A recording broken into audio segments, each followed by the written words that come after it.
Après sa journée porte ouverte il y a quelques jours, l'Institut supérieur de formation en éducation spécialisée, ISFES-LV, a organisé une journée pédagogique à l'endroit de son personnel enseignant ce mercredi dans le cadre de la rentrée académique 2024-2025.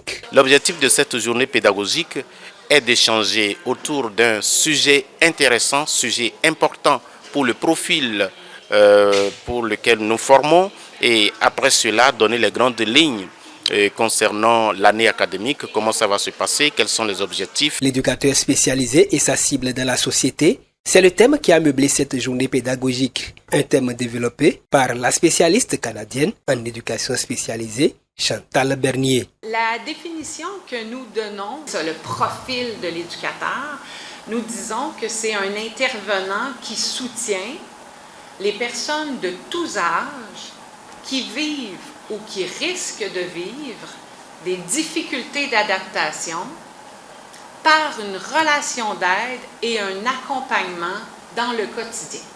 La nature du travail exercé, donc, a pour but de faciliter un ou plusieurs aspects de la vie de la personne par différentes méthodes d'intervention adaptées à ses besoins que l'on qualifie sous 4 niveaux.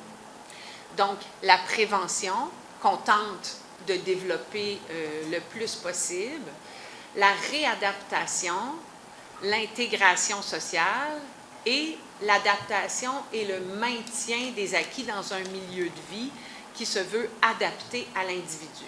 Pour ce rôle combien important que joue un éducateur spécialisé dans la société, une formation adéquate pour ce profil devient indispensable. Au Québec, nous avons 48 cégeps qui est de l'ordre d'une formation professionnelle. Et sur ces 48, il y a 12 cégeps qui donnent la formation en éducation spécialisée. Nous, au cégep de Joliette, à chaque automne, nous accueillons 100 étudiants. Le taux de placement chez nous est vraiment de 100%, c'est-à-dire que le nombre de finissants est insuffisant pour répondre à la demande. Donc, c'est ce qui démontre vraiment l'importance de l'éducateur spécialisé et les besoins de former de plus en plus d'éducateurs spécialisés pour répondre aux besoins.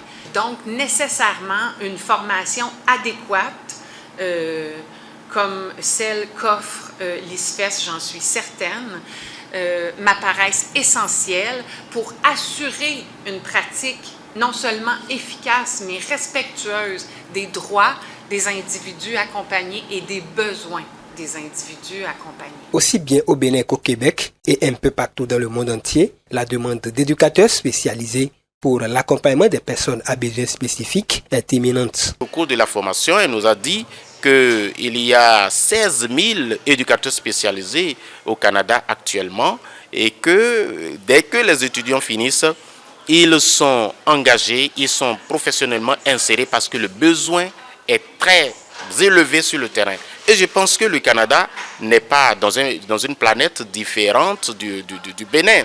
Le besoin tel que c'est exprimé au Canada, le besoin existe aussi chez nous ici au Bénin. Seulement que nous ne savons pas encore que c'est l'éducateur spécialisé qu'il faut solliciter pour régler les problèmes d'inadaptation au niveau des enfants, au niveau des adultes et au niveau des personnes âgées. Voilà qui vient davantage booster le choix de l'Institut supérieur de formation en éducation spécialisée, ISFES-LV de Zobo à Cotonou, pour cette opportunité unique qu'il offre aux étudiants.